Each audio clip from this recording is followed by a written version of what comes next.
All right, you guys, welcome back to the Motherhood Collective Co.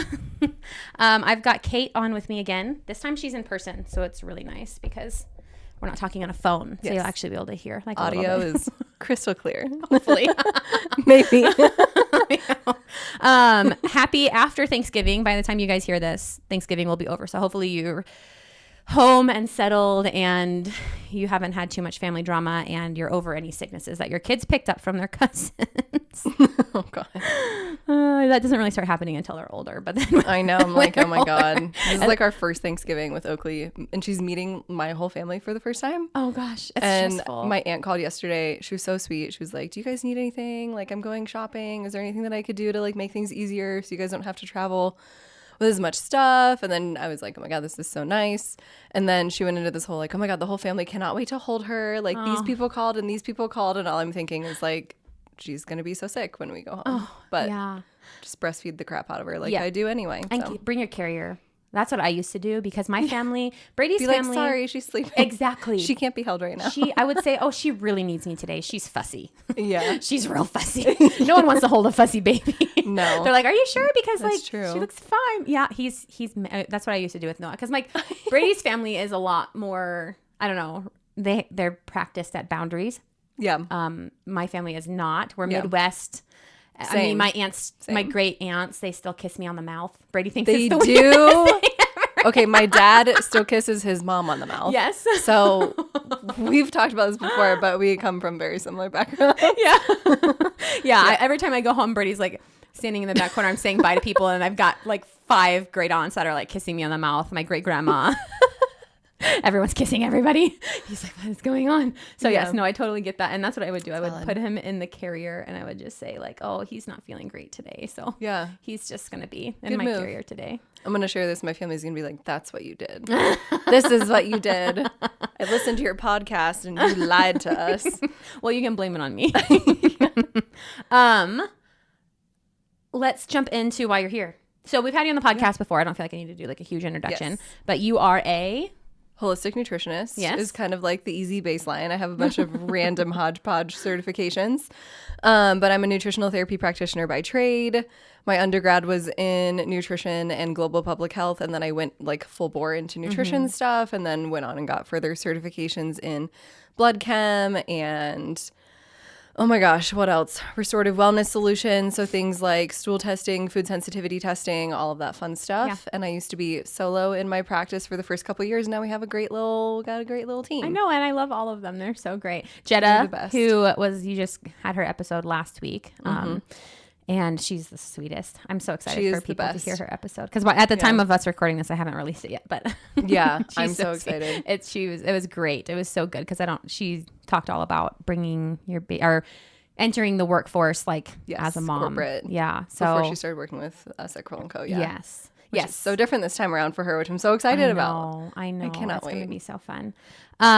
So Amanda and I, on the episode I recorded with Jesse's sister Amanda, we talked a lot. I was like, wait, aren't you Amanda? I am Amanda. Jesse's sister's also Amanda. Like, wait a second.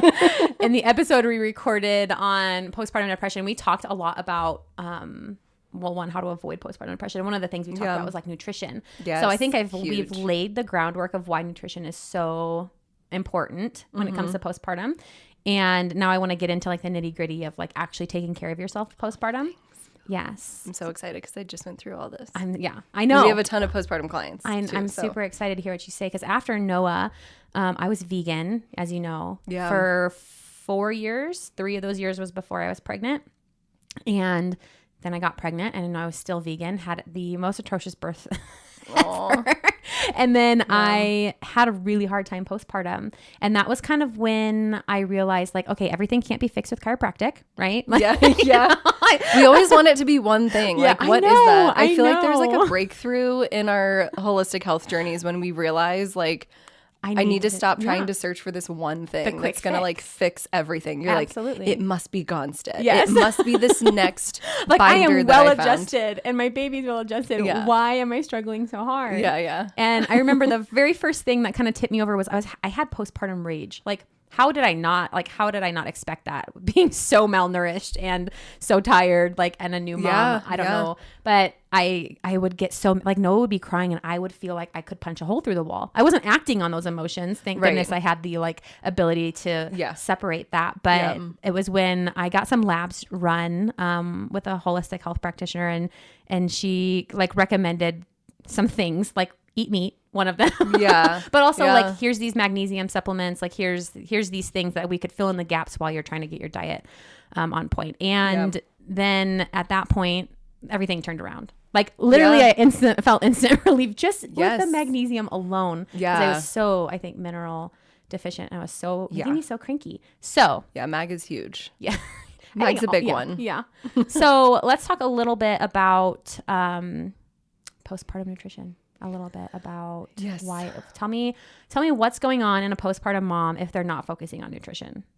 There's a lot. So, I mean, did we talk about preconception nutrition, or just nutrition and pregnancy in general in the last episode that we did together? It was earlier this year.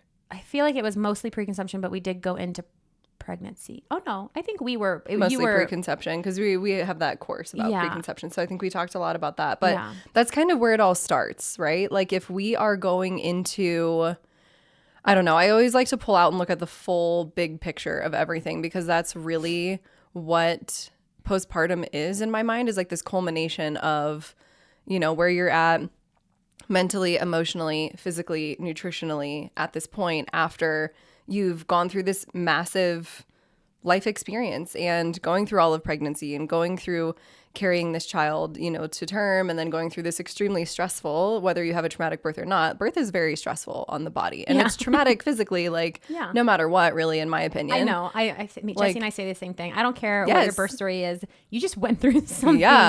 It's super intense. Like, my birth was not very traumatic, but it took like a solid week or two to be like, whoa, that was really freaking intense. Because it's just like, you pushed a human out of your hoo-ha. It's really intense. It is. And if you didn't do that, you're recovering from major abdominal surgery. Because your whole tummy got cut open. Oh my gosh. So it's kind of this whole culmination of things. And so the health that we have going into preconception, before we get pregnant, when we get pregnant, while we're pregnant, after we're pregnant, I kind of think of it as like the whole thing. So there's things you can do postpartum, like you mentioned in your experience of, like, maybe not going into pregnancy and postpartum as nutrient sufficient as you would have liked to have been, but you can get yourself up to sufficiency for the most part, like, pretty quickly postpartum if you're missing out on some major nutrients. So anyway, just kind of like and I know you talk about this in chiropractic as well, but it's like, if you can get all of that preventative stuff taken care of, you're setting yourself up really well postpartum.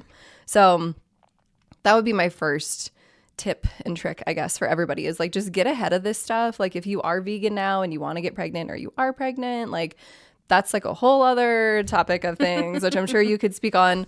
But it's a hard thing for us as nutritionists and practitioners to have that conversation with people, because there's so many important vital nutrients in meat and animal products that you really cannot get anywhere else. I agree. Which is just a very unfortunate truth for people who are trying to avoid animal products. So I think that's one big thing. If we want to go into specific nutrients and things like that, I would say broad term, like, broadly speaking, minerals are huge. Magnesium, like you mentioned, is massive.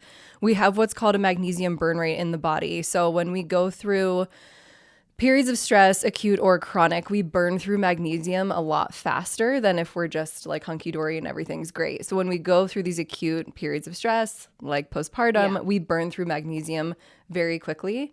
And the reason why magnesium is so important is because it's responsible as a cofactor for over 300 plus enzymatic reactions in the body. Yeah, that's so that sounds probably really nerdy to a lot of people listening to this, but in order for certain metabolic processes in the body to happen, it has to pull multiple different cofactors in order to make something happen. So for example, if you're eating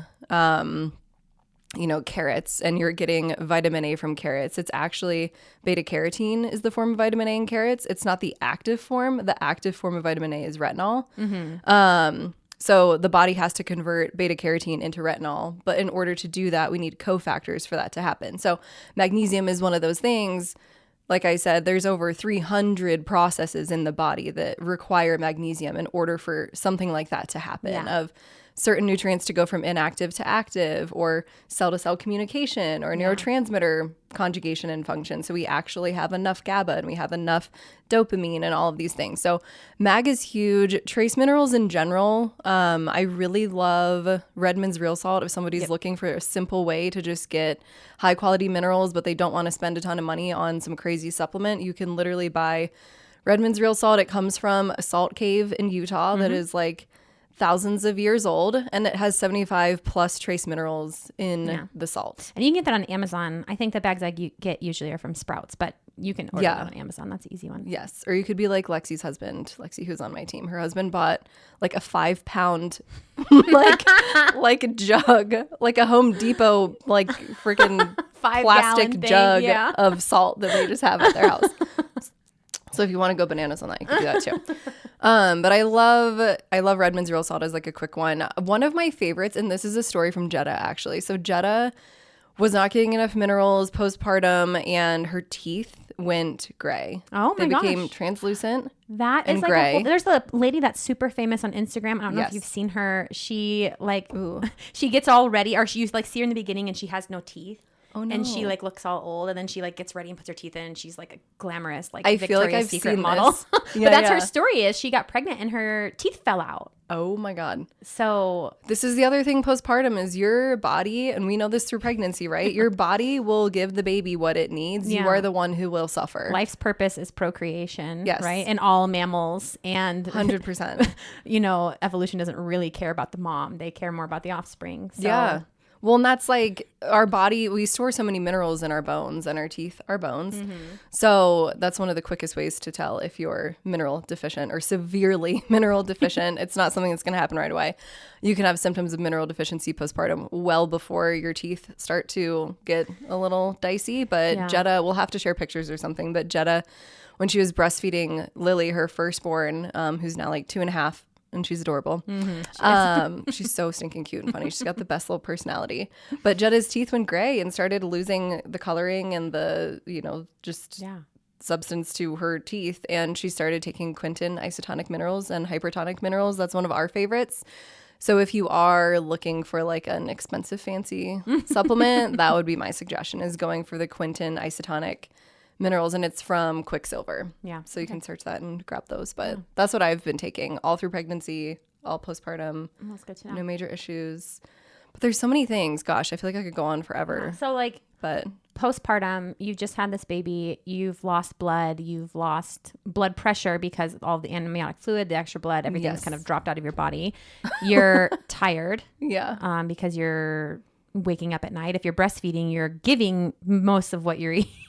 Your body has and to your baby. chugging water in the middle of the night. But like, it makes so much sense that if you're not properly restoring all of the things you lost in birth and all of the things you lose in breastfeeding, that you are going to be susceptible to not only like health issues, but mental health issues.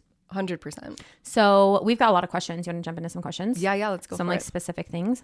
I do want to say really quick on that before you jump into questions, that I think a lot of women underestimate the demand that is on the body during the postpartum period, because so many of us are like, wow, I feel really good. I think I can go do this. I think I can jump back into workouts really hard. I think I can, and you can, but it's going to be at a price. Right? Like you can do all the things, but you're not going to have everything optimal in that time frame. So one of the biggest questions that I've been recently getting on Instagram is about hair loss, postpartum hair loss. I'm so excited for your post. Have you made the post? Oh my gosh, no, I need to get my crap together. I really need to get my crap together. There's been a lot going on at our house, but yes, I'm working on that, and we can talk about a little bit of that here. But I think one of the biggest things is stress and your adrenals and cortisol levels and just stress on the body, just generally speaking, postpartum. And a lot of women, like, one of the easiest things you can do is go easy on yourself. You don't need to jump back into crazy workouts. There's so many reasons for that. Yeah, and you don't need to be like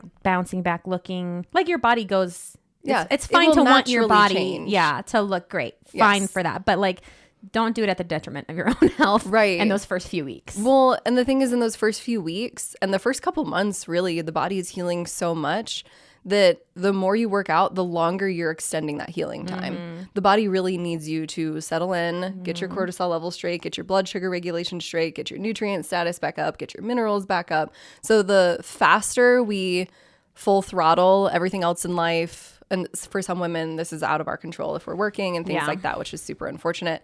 But anyway, I digress. There's really important things like minerals, adrenal cocktails, making sure you're eating frequently enough so you're not getting these blood sugar spikes and drops. That's stressful on the body in and of itself. So making sure you're eating every 2 to 3 hours. Don't wait until you're hungry. Don't wait until you're hangry. Get some high quality nutrient dense food that is easy to prep. Have people bring you meals. Have all of that stuff to the best of your ability set. And get ahead of it. I think that's one of the biggest things that like I so appreciated having you as a friend going into pregnancy was like, here's all the things that I did wrong. I was like, can I say that? You can say that. I'm very hard to offend. It's okay. Okay. But you were like, here's all the things that I did wrong. Do not do these things. Please get ahead of this for yourself. And I did all those things and I had such a great postpartum. I'm so happy. Like the best. Like literally this entire podcast, Jesse and I's entire friendship is all about like listen and learn and don't do what we did type things. So that makes me super happy. Yeah. I think a lot of women are in that position though, because this isn't talked about. No. Like it's not talked about enough. I know. And I think I say this on every episode. Our country just sucks to be a mother in. 100%. It's like we value boss babes. We value looking great. We like, we just don't value motherhood the way I feel like it should be valued.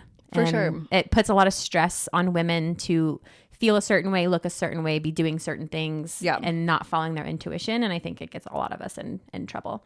For sure. We have a lot of questions about okay, let's go. What do we eat? So let's go.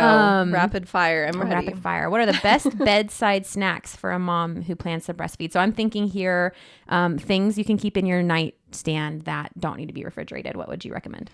Yeah, I always go for protein first because the body just went through a massive catabolic state, breaking things down, anabolic, there's kind of both of those things going on pretty frequently. Like we're building a lot while we're pregnant and then we go into more of a catabolic state. So we need to help the body rebuild postpartum. So, proteins are the building blocks of so many cells and so many important things in the body where, like you mentioned, we just for the most part, I don't want to say potentially lost a lot of blood. We're all losing a lot of blood, whether we hemorrhaged or not. There's a lot of blood loss and fluid loss. So I love to go for protein dense things first. So things like Epic bars, Chomps. I really love Paleo Valley meat sticks. They don't have like that hard casing. Yeah. Yeah. They're just like, they taste so much better. I don't know. I really love those ones. And they always have sales. So that's like my favorite. And you have to order them online, which is annoying, but totally worth it. For more carb heavy stuff, I really like Go macro bars. Those are like really high in carbs. So I would just say like if you're someone who's sensitive blood sugar wise, just be careful of those blood sugar spikes. Like I wouldn't suggest doing a Go macro bar on an empty stomach. Okay. They're super high in carbs. So I don't know. Totally depends on how your body reacts to things. But I would say generally speaking, if we're looking for those snacks to kind of bridge the gap to keep blood sugar regulated through the day or through the night, more like protein, fat, heavier things are going to be better. If you have the time or if you want to give recipes to friends and have them make you something, doing a good protein ball, energy ball, fat ball, like date balls, something like rolled oats with chia seeds and peanut butter and a protein powder and coconut oil, something like that. That's just really energy dense, calorically dense. Those are incredible. I'm trying to think of what else did I snack on. I snacked on the weirdest stuff postpartum. I feel like you just kind of grab whatever. I don't know. Those are some of my top ones. Brady and I, for this round of postpartum, we put a mini fridge in our room. Nice. Because with Noah, it was like we had to keep going to the kitchen. And I pumped with Noah because I thought you had to, because Instagram moms told me I needed a freezer stash and you don't. Oh yeah. And I'm so glad you told me about that. Well, you wouldn't know because like Instagram makes you feel like you need one. You don't need a stash. If you're exclusively breastfeeding, you don't need a stash. But so things I kept in my fridge that you do need refrigerated, obviously. Like I loved cheese. Yeah. Oh yeah. Which is so weird because I don't usually like cold cheese. And I would pound Tillamook sharp cheddar cheese. Slamming cheese in her mini fridge postpartum. And my body craved it so much. I don't Yeah. It was like, that was a great snack for me. There's so many good nutrients too in dairy, like all the fat soluble vitamins, your A, D, E, and K, which are so important postpartum and while we're pregnant. So much of that goes to baby. And all those fat soluble vitamins are going to be found in fatty foods because they're fat soluble. They have to go along with fat in order to be optimally absorbed. So another reason why animal proteins are really important postpartum and through all of pregnancy. And the unfortunate thing, I don't want to say this is unfortunate, but for people who are used to like tracking calories, going after these goals, things like that, this really is not the time to do that because we're really trying to rebuild nutrient status. You're going to be eating really high caloric foods, or you should be. Yeah. We need to be eating high quality fats, high quality meats. Like I would not even be thinking about calories. I would be thinking about nutrient density. How can I get my fat soluble nutrients? How can I get my minerals? How can I get if you're going to focus on controlling something, maybe just don't have like a lot of processed sugar, control the things that are going into your body. Right. Real food. Yes. Real high quality nutrient dense food. Yes. For sure. Also, can nutrition have something to do with the baby measuring small in utero? So there's like some dicey information or just kind of like piecemeal research on this, right? So I feel like with research around pregnancy, there's not a ton because it's unethical for the most part to do research on pregnant women. So there really isn't a lot, which is also unfortunate because I feel something like this is really easy to research, but there's not a lot of information. And we'll get into that when we talk about like herbs and supportive things postpartum and C-sections and all of that stuff because there's conflicting information all across the board. But yeah, I mean, I know some babies that are smaller, even if they're full term or they come, after 37 weeks and they're not considered preemie, can still be small if the placenta was small as well. So that's a lot of what I've seen in research is that it's not like huge placenta that was super healthy and everything was great, but the baby's just measuring small. I've seen a lot of placenta is small, so baby is small in research that I'm seeing, which I don't really know the root reasons why that would happen. I would assume, like critical thinking and logic would say, if you have a super nutrient depleted diet, you're going to have a nutrient depleted placenta and a nutrient depleted child. To what extent is that impacting them? I don't really know. Yeah, that's hard to say. Definitely hard to say. But I mean, my suggestion would be like just focus on those things while you are pregnant. Do everything that you can. And if your baby is still small and your placenta is still small, then at least you did everything that you could. Yeah. Right? I agree. Let's talk about, we have got a lot of questions on like how to address hormone imbalances. And I think don't even use the word imbalances because after you have a baby, your hormones are imbalanced and that's just the norm. And that's normal. It's norm. So like how to eat and use nutrition to support your hormones being healthy in that postpartum. Right. So I kind of talked about this a little bit, but just to kind of bridge the gap on everything. So blood sugar is massively important. We've all been hangry before. We've all been that raging person, whether we're postpartum or not, that is in between meals, super hungry, angry, whatever. We really want to avoid that. And really what causes that is what I refer to as the blood sugar roller coaster. So when we're in a fasted state overnight, or maybe we've had some snacks postpartum and we're eating a little bit, but for the most part, we're in a fasted state when we wake up in the morning. And what that means is the body has been maintaining blood sugar regulation through things like glycolysis and gluconeogenesis, where the body will take protein, convert it into glucose to keep us within homeostasis so that our blood sugar is not too low or too high and we're having these major issues. So when we wake up in the morning, if we want to stay off of that blood sugar roller coaster, it's really important to have a high quality, nutrient dense, protein heavy breakfast. I feel like that is like if you want to do one thing for yourself postpartum to set yourself up well, eat a good breakfast that is full of protein before you drink your caffeine. Yes. if you're incorporating caffeine into your diet, literally yes. I'm don't drink it until. So glad you said that, because what ends up happening is we're in that fasted state. Adrenals are taxed, body is tired, liver's been working hard to convert protein into glucose as we need it. And we're ready to eat, especially postpartum. There's so much demand on the body. And so the worst thing we could do is skip breakfast or skip breakfast and go straight for that coffee. Because what coffee does is it stimulates a sympathetic nervous system response. So it's putting us into fight or flight. That's why we get energy from caffeine, and why some people get anxiety from caffeine is we're literally just stimulating that fight or flight response. And so that's the worst thing we can do is if we wake up, we're in a fasted state, body's been working hard to maintain blood sugar all night through these physiological processes, not from food. And then we just drill the body with caffeine. Yeah. Like you're just setting yourself up for the blood sugar roller coaster where blood sugar is going to skyrocket and then it's going to drop and then we're just going to be up and down all day long. Where if we just eat something and we balance our blood sugar first thing in the morning, that can go a long way.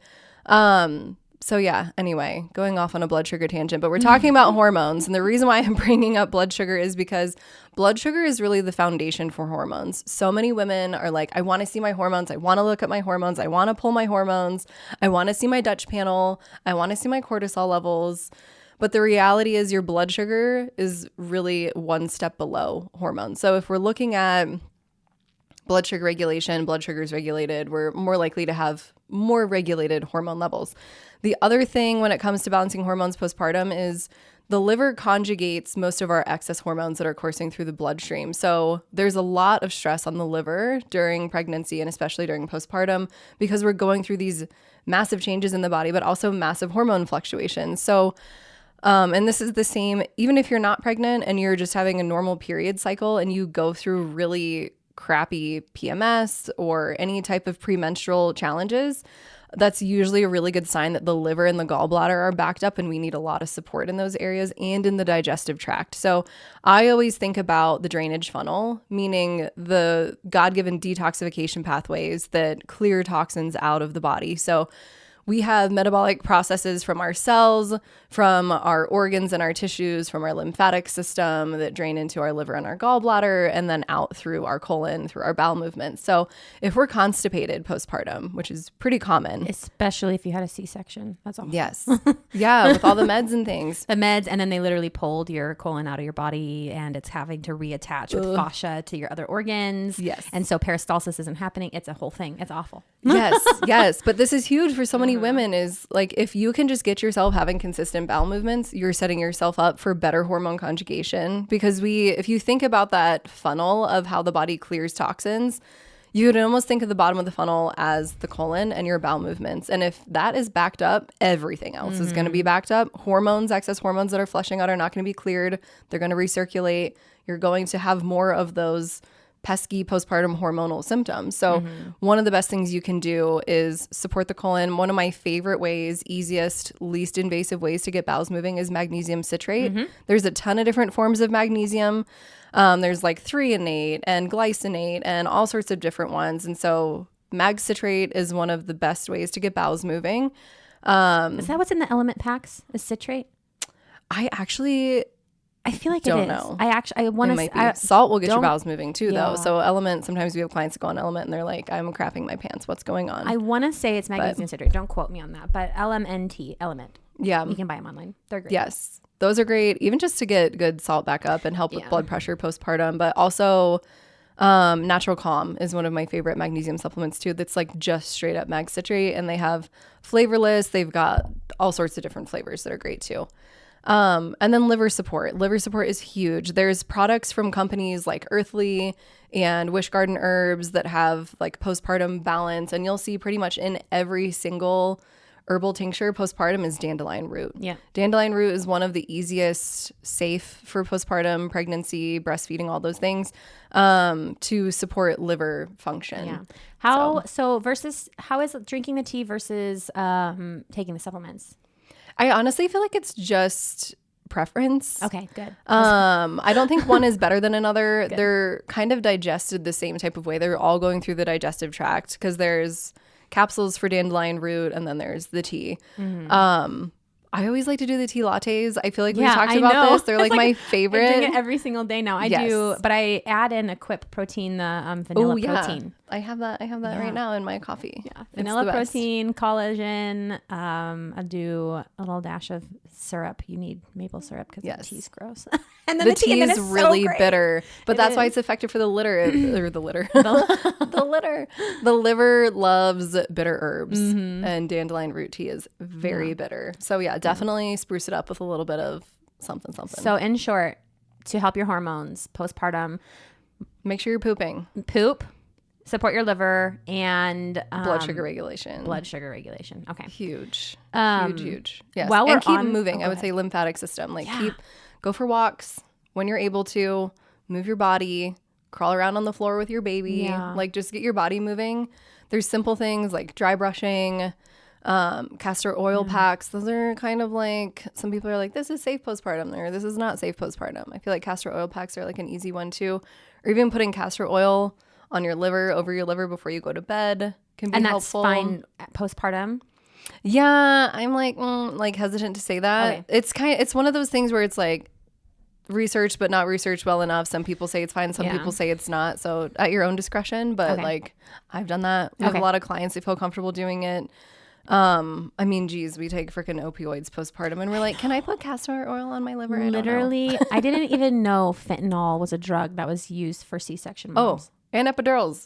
Like I didn't, I like, for some, I'm so entrenched in the birth world, but for some reason, I was like reading my birth report. I just read it last night. It was awful. Oh yeah, I don't know if I really recommend I saw you post that on Instagram. I did find out that my placenta was in the 90th percentile for like weight and size. This is why you have such giant. big healthy babies. But yeah, no, that. So while we're on this topic of like, placenta was in the. How do they rate placentas the same way they rate children? I totally saw that. And you know what's funny is Jessie. Gosh, hopefully she comes on soon. But Jessie has pictures of her placenta, and it's hilarious because I have pictures of mine too. She didn't want to see. She didn't get to see Sunny's. And I didn't see either of mine. I encapsulated Noah's and I took it. I didn't really love that. It wasn't for me. I could not stand the smell. And I was like, I think this is a physiological hard no for me. Yeah, I was the same way. I didn't really, I kept them in my freezer for some reason for like 4 years. And I just threw them away when we moved into this house. That's actually where mine are too. Because some people are like, put it in the freezer, it'll kill the smell. And I'm like, I literally still don't want to look at them. I know. And I don't know. I have opinions about it. We don't need to get Yeah, that's like a whole other topic. But while we're on the topic of like kind of the detox pathways, and we're talking about C-section and fentanyl and epidurals. Yes. I had a question about like, how do we best support the detox of all of these drugs that some of us do require for birth? For sure. Hey, I did it too. I was like tapped out, got an epidural because it's a tool. Oakley was OP and I literally thought I was going to like pass out. I was in so much pain. It's a tool. And I didn't eat for like 2 days. Yeah. No, that's how Noah's birth. I know when you were texting me, I'm like, oh gosh, this is Noah's birth. Please don't. Please stop. I know. Well, I had like kind of this like come to Jesus moment. Like literally, I say that jokingly, but I really feel like God was like, you need to do something different or you're going to end up having an emergency C-section. Yeah. And I was like, I do not need to be a hero for this natural birth. Like give me an epidural, still had a vaginal birth. Gosh, that's so wise. But anyway. I did not have that wisdom with either of mine. I fought until I almost died both times. Oh my God. I wish I wouldn't have. Hindsight. Oh gosh. Yeah. I don't know if I'd call it wisdom. I just was like, I'm exhausted. I'm hearing this little voice. I know my body. I should listen to it. But yeah, gosh, we all have all the birth stories. Yeah. But fentanyl. But back to fentanyl. Yeah. Yeah, geez. I didn't know that there was fentanyl in it until I had my epidural. And I was like, there's fentanyl in my body right now. And like all you hear about is all the crazy stuff on the news of like it takes such a small amount to kill you and all this crazy stuff. I know. And then we have babies and we breastfeed our babies, which is still, regardless of the drugs you needed for birth and the drugs you need afterwards, breastfeeding your baby is still healthy. Yes. Still do it. Don't think, oh, I'm giving my baby this milk. We can heal our baby's guts later on and through our own breast milk once we've detoxed. But like talk a little bit about like how to make sure we're supporting. I mean, you've talked a little bit, but maybe just like. Yeah, there's definitely some overlap. I would say like take into consideration everything that I just mentioned. Yes. The other thing is liver. I feel like I harped on this already, but like there really is so much that the liver is doing. And especially with all of those meds, most of the meds that we take are processed through the liver. This is why people who take like Advil and baby aspirin their whole lives end up having liver issues later in life because it's so much stress on that organ. So anyway, all of the liver stuff that I mentioned is massive. Things like dandelion root tea, the postpartum balance, herbal formulas from Wish Garden and Earthly are amazing. I would just figure out which one you like. Their blends are slightly different. I felt just like called to the Earthly one for whatever reason. It just seemed like more, I don't know. I liked the taste of it. That's another thing postpartum I did with Wish herbs Garden and stuff. and it was awful taste. So was Earthly a little bit better? It was Earthly's so like hard a to little choke bit, down. Yeah. I would have to like take it like a shot, like back to my college days, take it like a shot and have like something next to me to put in my mouth afterwards. Yeah. For your orange postpartum juice herbs. was my chaser. Orange juice is a really good one. I do like orange juice as a good chaser for like a lot of supplements. Yeah. But yeah, I mean, I don't know that there's anything else that I would add to what I mentioned before. So just make sure you're supporting your liver, your poop. Yes, like just don't be adding things. You're pooping. Yeah. Like it's literally sounds crazy, but that drainage funnel is so important. And if we're not pooping, we're recirculating and we're just making everything take a lot longer. I think the only thing with meds too that's something to consider is adding in some sort of binder. I would not add a binder if you're not pooping because binders will bulk up your bowel movements. So a binder is something that will kind of go in and mop up toxins and help them flush out of the body. So in practice, and these are the supplement company I'm about to mention is professional grade. You have to work through a practitioner. If anyone has questions, they can reach out to me. Yeah. Because there's like practitioner codes you have to have in order to order it. But Cellcore, I love their biotoxin binder. It's just a great product. This is another thing that's like some people feel totally comfortable taking this. Some people do not feel comfortable taking this. Will it express like things in the breast milk? No, not that I'm aware of. The only challenge with a binder, especially one as powerful as the Cellcore binder, is that I'll have to give you an analogy to kind of explain why this could potentially be an issue. So throwback to like our elementary school days and like the magnet table with like all the little magnetic shards and you take the big magnet and you like put it down and you drag it, right? Yeah. So when you drag all those magnet shards on that little plastic thing, you're not taking all of them, and kind of along the way there's little pieces that fall out. Drop off, yeah. Right? So that's kind of how binders work in the body. It's not like it goes in and it's like, sweet, I've got all this stuff and let's flush it out. It's kind of slowly removing these things. And in doing that, sometimes it can mobilize things a little bit too. So this is where binders, especially the Cellcore biotoxin binder, because it is so effective, it can be something that people don't feel totally comfortable using. I would say if you were taking a binder before you got pregnant, while you got pregnant, you could probably feel pretty confident taking it postpartum. But if you don't want to go bananas on that, something as simple as like chlorella, this is a really gentle binder, things like that can kind of help pull things out. So yeah, anyway, that's more of like an advanced dicey one. I wouldn't necessarily suggest that for everyone, but for someone who's like, I've been in this health space for a long time, I'm familiar with the binder situation, I'm doing all the liver stuff, what else can I do? Something to consider, something to talk to your practitioner about. But yeah, that would probably be the only other thing that I would throw in there to help kind of pull some of those toxins and things, especially if it's a C-section. Like I would feel comfortable doing that.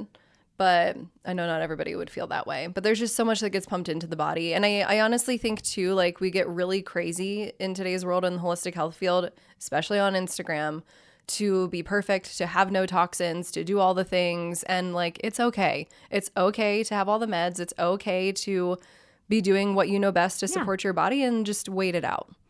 But sorry, I'm going.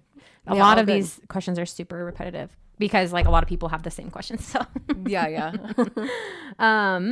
Let's see. Oh, thoughts on lymphatic drainage massage. Can you get that while you're nursing? Ooh, good question. My gut check is no. I would have to look that up actually. I'm not entirely sure. I would say like doing lymphatic massage on yourself is probably like fine. Dry brushing type things. And I would probably encourage that too because there's just so much swelling and inflammation postpartum, whether you had a C-section or not. Yeah. But going and getting a specific lymphatic massage from a professional might be too much. Okay. But I really don't know. Okay. That's a really good question. Okay. That's a great answer. Yeah. When do you parasite detox? I'm in the midst of having babies and nursing. And we talked about this on the episode you were in before. So you don't have to like go super in depth, but just you should really wait. You should really wait. And the reason why is like wait until after you're breastfeeding. Okay. We have some clients who we have on a very gentle parasite protocol and they're at the very tail end of breastfeeding and they're maybe only feeding once or twice a day. Again, in that scenario, totally bio-individual and depends on the person and depends on the practitioner you're working with and protocols you've done in the past and if your body is ready to do that, how you feel doing that. But the major concern with parasite cleansing, pregnant, postpartum, etc., breastfeeding is that when you kill parasites, they release toxins. And parasites hold up to 6 times their body weight in pathogens, toxins, mycotoxins, heavy metals, all sorts of different things that when you kill them, like the protocol that we put clients on is big drainage support, anti-parasitic herbs, and a lot of binders because, again, we need to bind to the toxins that these parasites are mobilizing. So with that in mind, if we're parasite cleansing while we're breastfeeding, we're potentially mobilizing these major toxins that we do not want to get to our baby. So I would absolutely wait until after. There's things you can do, like we've mentioned in this whole podcast of talking about liver support, blood sugar regulation, self-lymphatic massage. That's all going to help drainage. And so that's usually our suggestion with a lot of clients. It's like focus on drainage, hit the parasite stuff later. And I would say, like, if you're somebody who's having back-to-back kids or you're tandem breastfeeding, you might have to wait till after. But if you have the ability to breastfeed for as long as you want to and then have that pause after breastfeeding before you get pregnant again, that would be a great time. Yes. And it doesn't need to be some crazy protocol. No. Like, so many of our clients are dealing with, like, really crazy chronic long-standing things that it does take a good 3, 6, 9, 12 months to really work through that, which I would say if you have time before you get pregnant, do that. But definitely in between pregnancies, if you can get like a good month or 3 months to just hit drainage and hit parasites quick, you will do yourself a huge favor even just doing that. I agree. All right, let's see. Thoughts on red light therapy postpartum? I'm a big fan. I will say I don't know a specific research of like photobiomodulation, which is like the fancy term for red light therapy or PBM, on what that does or doesn't do. Like, I don't know that I would like put it on my boobs, right? Because there's different, I guess what I'm thinking of to welcome you guys into my mind of all these things that I am like seeing and thinking while I'm talking. There's different red light therapies, right? There's panels you stand in front of. I think those would be totally fine postpartum. But there's also like wearable or like attachable red light devices that are almost like a belt or, something that you would put directly on the skin. I would probably avoid, and this is just like my critical thinking and my gut check on this. I don't know this for sure. And there might not even be research on this, to be honest, because red light therapy is so new. But I would probably not put it directly on boobs for breastfeeding. Lexi, who works with us at Crowell & Co., I believe she put red light on her boobs when she had mastitis. Oh. So potentially a benefit. Yeah. There's so much in this like detox and healing and blah, blah, blah. Like nutrients for sure. We can get specific and say this is safe, this is not safe. Yeah. These herbs are generally safe, this is not safe. But I think detox practices and supporting the body postpartum is so new that like half the things that I'm saying, I'm like, totally depends if you feel comfortable and you want to try this. You're going to have a hard time finding research. We have wearable red light therapy and I put it on my incision. Yes, so like all of my healing for my cesarean, I used it multiple times a day. So I felt like it helped. Which I think that's great too. It just kind of depends like where you're putting it, what the angle is, because there's different light frequencies too. Like there's different depths that the red light can penetrate into the skin and what it's doing. So doing something more surface and skin healing for sure.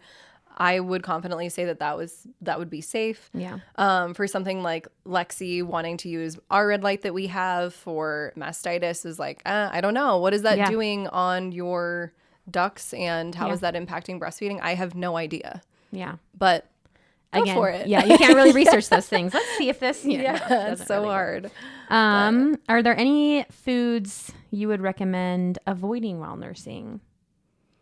Ooh, good question. I'm a little like not traditional. I know. I have this whole thing. I just don't think that. I think we've been scared into thinking that what we eat directly affects. Yes. Our breast milk. And I went through like this whole thing. Noah had eczema and I was told like, oh, it's because you're drinking dairy. No, it's because he had a horrible gut from being a C-section baby and I didn't take care of it. You know what I mean? So like, I feel like we have this whole trope in our head about like food sensitivities. For sure. So I think it's a little over exaggerated and you're going to find different opinions. This is just our opinion, right? Yeah. And we tend to fall in the same line of thought. Yeah. But like our lactation consultant told me that, and I love her, she's the best. She helped us a ton postpartum. But she told me that breast milk comes from blood. Blood goes through like so many processes before it's actually created into breast milk and then given to your baby. So filtered. Exactly. Like an unbelievable amount. Yeah. So to think that like, I don't know. And sometimes women do say like, oh, I have lactose intolerance, but I was drinking milk and then I was feeding my baby and then I stopped drinking and I noticed all these changes. So if that's you, just do that. Yeah. And that's incredible.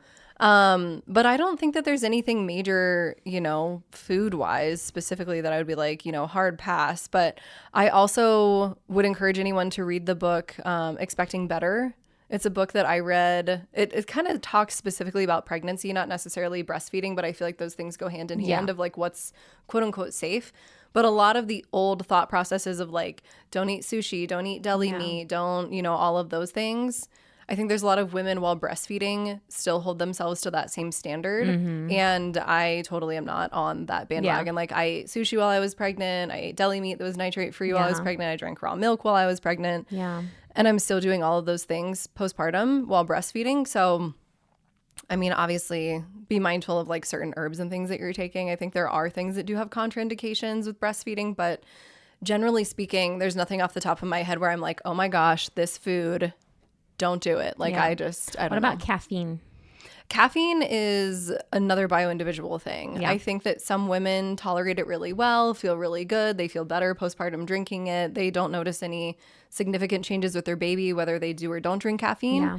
I would just be mindful of consumption and then mindful of that anxiety piece, right? So like we were talking about coffee on an empty stomach, driving your adrenals and your adrenaline and your fight or flight and your anxiety potentially through the roof. So if you're experiencing that, probably something to consider because that's likely changing your physiology. And like we pass these things to our children, right? So if we're constantly in fight or flight and we're drinking way too much coffee and caffeine and we're doing it on an empty stomach every single day, like I would guess that you're probably going to have more hair loss, probably more nutrient deficiency, probably a more stressed out, tight baby. They're going to reflect how you're feeling. So I would just be mindful of all of those things. I love that. That's a great answer. We have a lot of questions on what do I eat? We talked a little bit about like snacks. Yeah. But what about really good breakfasts and really good easy dinners? Yes. I feel like, I don't know. I really love the book. What is it called? It's not The First 40 Days. Is it First 40 Days? That's like the cookbook. Yeah. All about postpartum. Okay. I think so. We literally have 5 copies of that book because people kept gifting it to us, which I love. But there's a lot of plant-based things in there that I'm not fully on board with. You're going to find different opinions all over the place, but I love the broths and some of the recommendations that are in there are great. Some of the recipes are really good. They have like a garlic, ginger, bacon fried rice recipe in there that we like lived off of that we gave to our friend who's a chef and does meal prep, and we were like, make massive batches of this every single week for us. So we lived off of that postpartum. But yeah, anything that is warm and nutrient dense can be slow cooked, kind of pre-digested in that cooking process is going to be really beneficial. So things like slow cooked stewed meats, soups, bone broth. Bone broth is great because you're getting all of that collagen, the gelatin from the bones and the tissues of those animal products, but you're also getting minerals leached from the bones into the broth. So we talked about how important minerals are. That's just a really easy one. I would say at minimum, do 1 cup of bone broth a day postpartum. It's going to go a long way. Collagen powders, protein powders, gelatin gummies, like gut gummies. Love those. You can search online for really simple recipes for those. So easy. They're the best. They're so easy. And kids love them too. So if you have other kids, you can put them into cool molds and have them help you make it. What else? I would say just stay away from cold foods immediately postpartum. You're probably not even going to crave them. Just like physiologically, it doesn't sound good for the first couple weeks. That's like a whole like Chinese medicine philosophy too, is add heat to your body while you're healing. Yes. That's what's going to kind of boost those processes in your body. Like for sure. So most holistic people will tell you stick with warm. Yes. Warm foods. Warming, nourishing, nutrient dense, calorically heavy foods. Yes. Think winter. We're in a winter season in postpartum. So yeah, those are some of my favorites. What's your go-to breakfast? Go-to breakfast. Ooh, gosh, what did I eat a lot of? I feel like I ate anything and everything postpartum. I did a lot of that fried rice with eggs on top. Did a lot of like leftovers. So if we had like soup, I would just do soup and drop an egg in it. I just saw you post about putting eggs. Put eggs in your soup is so good. So good.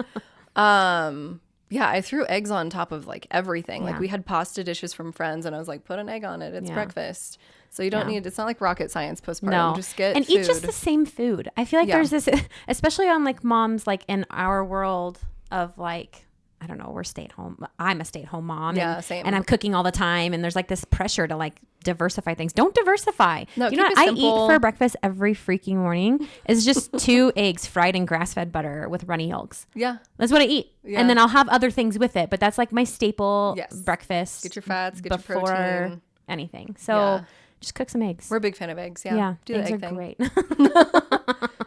So many good nutrients in there. But there are. And you don't have to cook your yolk till it's dead. True. I've been giving Lily actually raw egg yolks. Yes. In her meat stock with sea salt. She freaking downs it. She loves it. So good. I have a hard time eating it myself. I'm like, let me taste this. I'm like, ooh, I bet that's good for you. Yeah.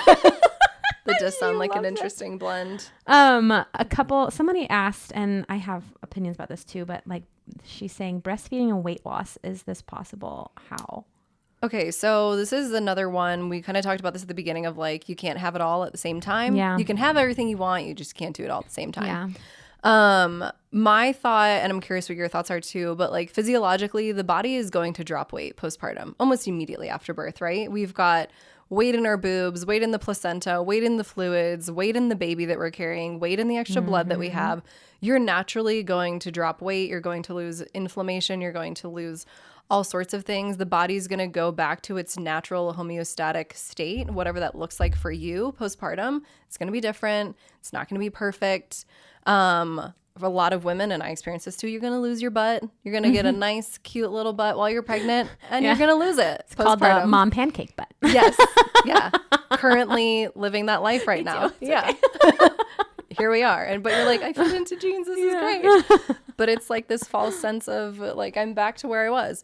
But yeah, you can't have it all and you can't have it all at the same time. I think the biggest focus is like nourishing your body, taking care of your body, taking care of your baby.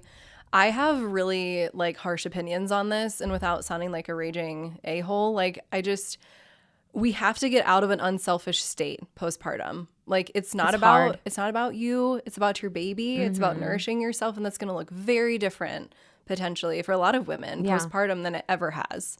And I do think that's a really, really hard thing because there's so much identity that we lose or gain, or however we're looking at that, or however we're experiencing that postpartum.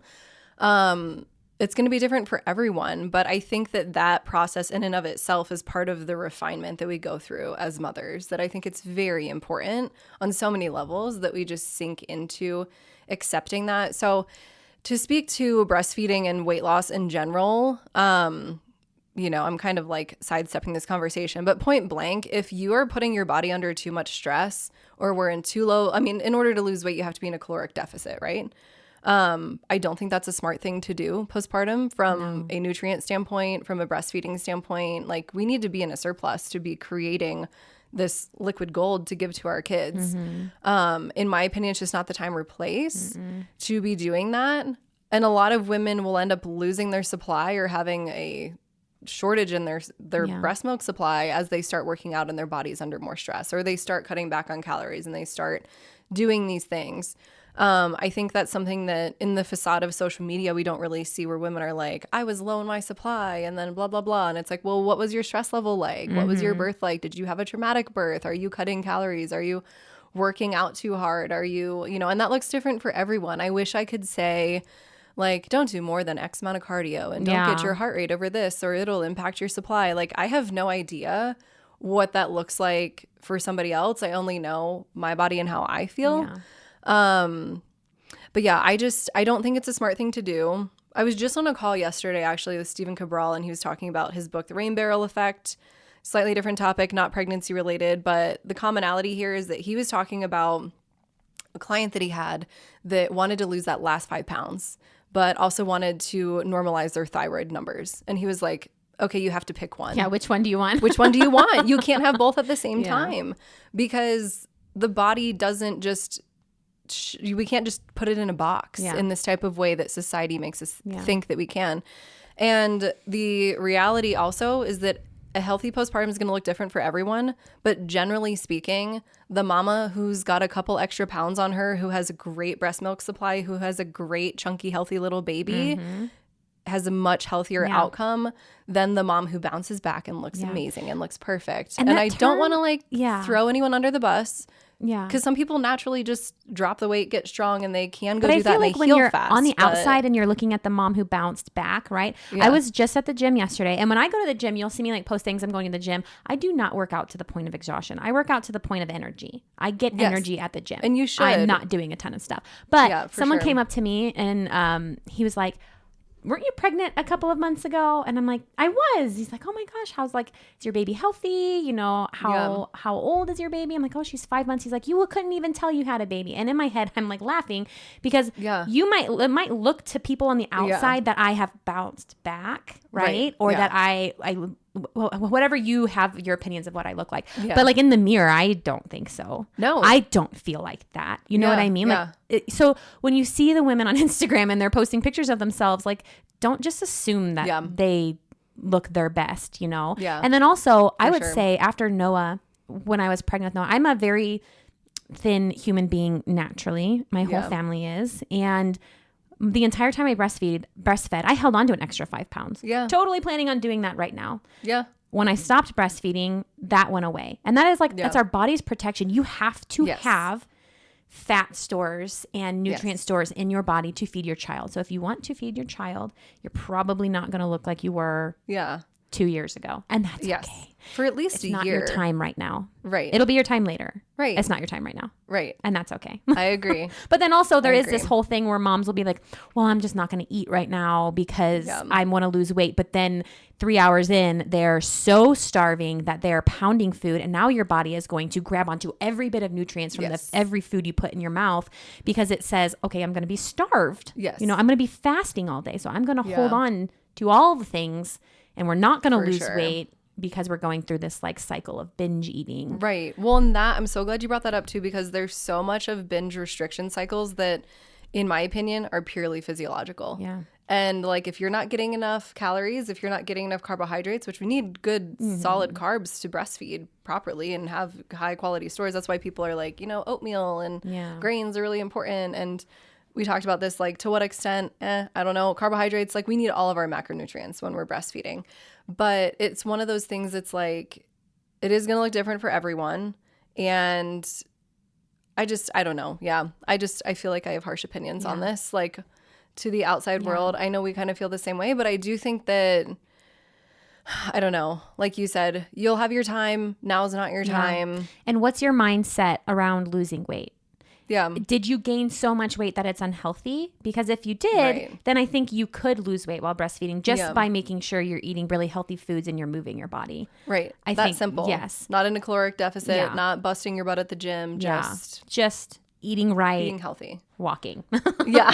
Just moving your body a little bit. Or is the mindset like, I need to look like this other person who fit back in her jeans, you know, or my husband is putting pressure on me to look a certain way. Like where is the want? It is. And I know so many women who have that For problem.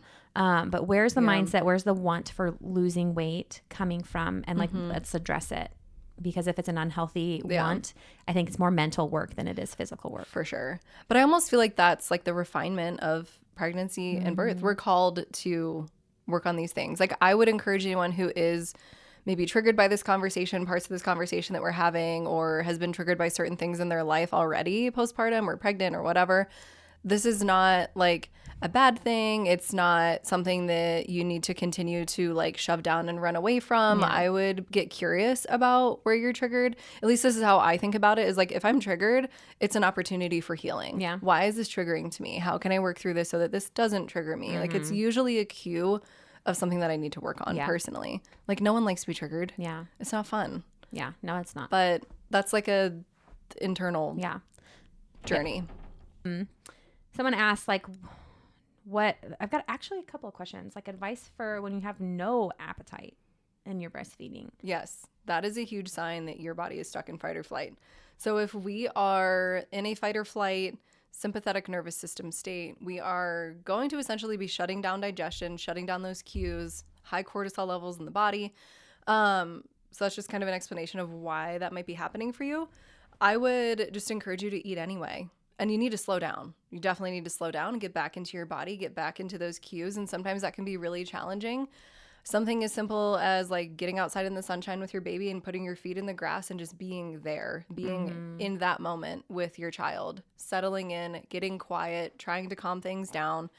And yeah, just eating. I think that, I mean, I went through this postpartum and like, praise God for Stu, my husband, because he would just bring me food and be like, it's now breakfast. Here's your breakfast. Oh, it's lunchtime. You need to eat lunch. Like, because I would forget. Because I was like, I'm trying to figure out how to breastfeed and my baby's sleeping and I don't know what day it is or what time it is or Dude, it's so hard.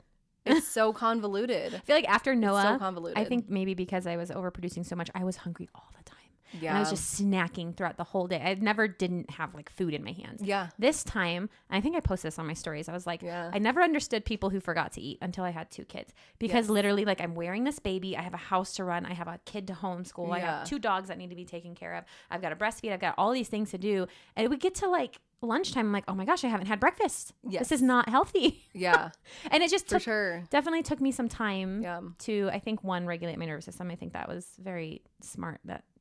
That is so on point. But also it was just like, it does take some time to kind of just get used to all of the new responsibilities because you gain more and more with each kid you have. And it always seems like a lot, no matter what kid number you're on. It's always a lot.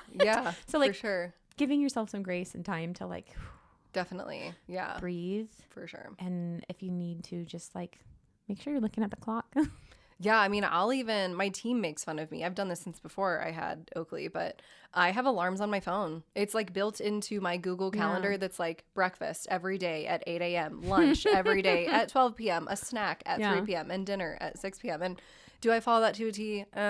Usually not. And I'm so used to seeing it on my calendar. It's almost like this is just an imaginary thing that doesn't exist. Yeah. And there's totally days like yesterday, perfect example. I woke up, had a late breakfast because Oakley fell asleep on me. And I was like, well, I don't want to get up. And I was like, this is really nice. I'll eat breakfast after. Didn't eat breakfast till like 11. So, all this advice that I'm giving, like, I don't even follow all this stuff to a perfect T. I had my protein coffee. So that was, kind of got me through a little bit. Not in a totally fasted state. But I didn't have lunch until like 2-3 o'clock yesterday. And it was like chopped up leftover steak and some random bits of rice. And I threw an egg on top of it. It's not pretty. It's not planned. It's not perfect. Doesn't have to be. It's nutrient dense. I'm hitting all my macros. I cooked it all in grass-fed butter. Like, this is what some of this could look like for you guys listening. Of like, it really could be and should be, in my opinion, very simple. Yeah. And we're both, I'm almost 4 months postpartum now. And like people...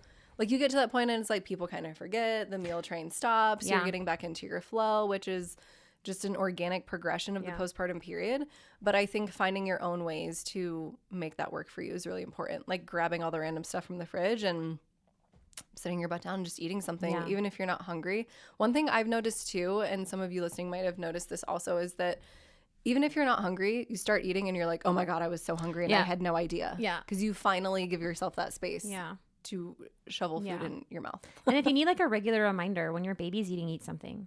Yeah. Like have some bedside snacks like we talked about at the beginning. Yeah. And if you're just stuck in bed anyways and your baby's eating, just eat something. Yeah. I think that's totally fine. My appetite, actually when I'm breastfeeding, my appetite completely goes away. I don't know if that happens for you. I think it might.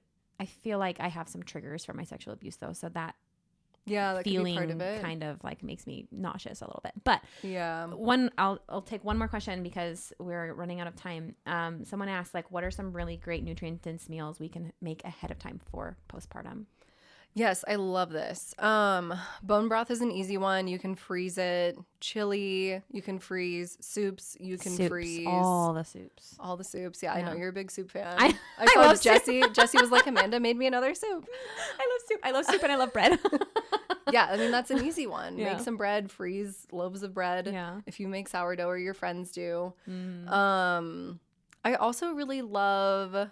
There's some great products, like ingredients aren't, perfection and they don't need to be, but Kevin's paleo meals, he's got really great stuff. Stu and I lived off of that once our meal train kind of slowed down postpartum. But he has a lot of really great, this guy makes it. It's totally a production, but it's called Kevin's. But they have really good pre-made proteins that are high quality, grass-fed, pasture-raised, whatever, that are in simple sauces. And I love those. You can pop them in the fridge. Yeah. I don't know. One thing that I really liked too, because we have so many, not so many, but like, I don't know. We're kind of like bougie with our standards with food, I guess. That's like, our biggest expense every month is food. Yes. Same. Like, I'm not ashamed to say it. It's a privilege. It is, but it's such a big priority that in my mind, I'm like, I'm either going to pay to take care of my health now, or I'm going to pay later. And I would rather pay. Yeah. Even when Stu and I were like broke and had no money in college, we were like scraping by to go to Wegmans to like buy as much food as we could because that was like our lifeline. And we always put our most budget into our food too. So that 100%. Yeah. And it looks different for everybody. You don't need to do what whatever we do. That budget is. For sure. Yeah. But coming up with recipes and stuff to give to friends, that was one thing too, because oftentimes people are like, what do you want me to make you? Yeah. And you're like, I don't know, I have 2 brain cells to rub together and I don't want to think about recipes. We talked about that last time, or I say last time, but with Amanda, I was like, don't text your postpartum mom friends and say, what can I do for you? Just say, hey, when don't you have a meal this week? Just do something. Yeah. When I'm just going to be dropping food off at your house later, like eat it if you want. Yeah, literally. Just doing that for you. But I think you don't get that until you go through it. Like I had this realization because we had so many friends have kids last year, year before. And I was like, waiting for them to be like, hey, I need something. Or I would send them that text and be like, hey, let me know if you need anything. We're thinking of you. Yeah. You have no idea. You don't. So you go through so hard. And then people show up and you're like, oh. You can't really be a good mom friend until you've had a baby. Exactly. You can try. And I feel like as a mom, you have to like understand so those friends you have that don't have kids. They try. They honestly put effort into it. They just don't know. No, and that's they don't. Okay. I didn't know. Yeah. I was that friend. I know. I was a horrible friend. If you had babies before me, I'm so sorry because I was awful to you. Literally. Yeah. No, it's so true. But having, I was going to say, just having recipes prepped that you like, or a go-to thing that like the friend who's like, I don't really know what the hell to do, but I want to help you. Just be like, hey, can you make this recipe for me? Yeah. Or make these protein balls for me so I can have a snack. Or can you like buy, I don't know, like we sent you guys a bunch of random stuff from Costco. Loved that. I was like, just have things on hand. Have like an irrational amount of things on hand. I think that goes a long way. And like if food prep and like freezing things beforehand is overwhelming to you, like it was for me, because we moved into this house 2 weeks before I had Lily. It was, oh my gosh, it was that soon? It was 2 weeks before. It was like the week before my due date. So like prepping food was not something that was like, it stressed me out. But what I did was just like a month out, every time I made something that could be frozen, I just froze half of it. Yeah. Like we just didn't have the leftovers the next day because I froze half of it. Yeah. So all of my soups, all of my chilies. Yeah. Actually, I was just really cooking the same amount. I was just, because we're horrible with leftovers. We're getting better, but like a lot of leftovers are thrown away in this house. It's awful. So like I was just freezing them and we had them later. And I still do that because there are so many days with 2 kids that like I'm running on fumes and I'm like, oh my gosh, it's 5:00. Dinner has not been made. Okay, let me pull this soup out of the freezer. Just and something. It wasn't like this big to do. I don't think it has to be fancy. They're just in gallon bags. Like probably not the best, but whatever. But I also feel like, and maybe I'm curious if you felt this way, maybe somebody listening feels this way, but like I do not like leftovers. Postpartum, did not give a crap. No. I was like, I usually don't like the way chicken tastes like reheated. I hate reheated chicken. But what is it? Why does it taste so bad? I don't know. It really does. No matter where you cook it. We don't really use the microwave. If you cook it like in the wherever. Same. It all tastes I'm a weird. big fan of like reheat things the way that you originally cooked it and it tastes better. Chicken never works. Disgusting. But chicken noodle soup, I feel like I don't usually taste it that much. No, that's true. But postpartum, I didn't care. Yeah. Like we had like the chicken fried rice with like the bacon and all that stuff. I was like, don't give a crap. But I passed a certain threshold where I started picking the chicken out. I will say that. So I don't know where the magic line is. I don't know where the magic line is postpartum where you start to not like leftovers again, but it definitely exists. You know, it's so funny. Maybe like say 2 that weeks. to Brady all the time. I didn't care. And then I was like, I don't want any leftovers anymore. Like, I say that to Brady all the time about chicken though, and he thinks I'm crazy. So it's like so validating. No, it's totally a thing. I'm wondering if it has to do with, like, of course, my mind goes to the nerdy crap, but I feel like it has to do with the histamine content. It does taste gross. It has to be a histamine thing. Eating this. I made meat stock for Lily, and I pulled out all the chicken, and I like shredded the white meat because I'm like a white meat on chicken person, and the dark meat's a little harder for me. I'll still make myself eat it, but I shredded all the white meat, and then I made chicken noodle soup with it, but I left all the like organs and things like in this plate, and Brady just comes home and he's just oh my gosh, the heart, the liver. Good for him. Gross. Yeah. Ugh. Oh, anyways, okay, we are going off on a tangent, and our time is now out. Thanks for coming on and answering our questions. Yeah, where can people find you if they want to like learn more about you or learn how to work with you? Where do they go? Yes. You can find me at Cait on Instagram, and Cait is Cait. I used to go by Caitlin in a past life, and then the blog started, and everybody calls me Cait. We moved out to Colorado. Fun little side story. That's funny. So, I like, didn't know that. I've always known you as Cait. Yeah, people from my childhood are like, people call you Cait now. That's weird. There's like a hard lineation of like my adulthood post college, but anyway. That's so funny. It's what Cait Cait 8 ATE. And then Crowell & Co is my company and my business, so you can find us on Instagram as well. Spell that as well. CROWELL. It looks like Crowell. Yeah. Which my husband's whole family says Crowell, so it's pronounced like K-R-O-L-L. Yeah, and I'm like, are you guys sure this is? But Crowell sounds better than Crowell. Crowell's like, row. I don't know. Like a cat. I'm not like a cat. I don't know if I'm a fan of that. But anyway, you can find me there. Or caitcrowell.com is our website as well. And we've got a bunch of information. We work with one-on-one clients. We are starting group programs next year, which I haven't announced yet. So that'd be really fun. We're doing like parasite cleanse programs every quarter, and then we are offering functional labs to the public here soon, which is really fun. So we got a lot of fun stuff going on. Yeah, but yeah, that's exciting. So go find Cait. She's a wealth of knowledge, total nerd. Thank you, but we love her. Thanks. So are you. I'm not the only nerd here. We will see you guys next week. And Thanks I actually might have Jessie back on. I was just at her house the other day, and she's like, so can I come back? I'm like, yeah, come back whenever you want. I mean, I took like 2 months, but she only wanted like 2 weeks. So oh my gosh. maybe she'll be here. I don't know. We'll see.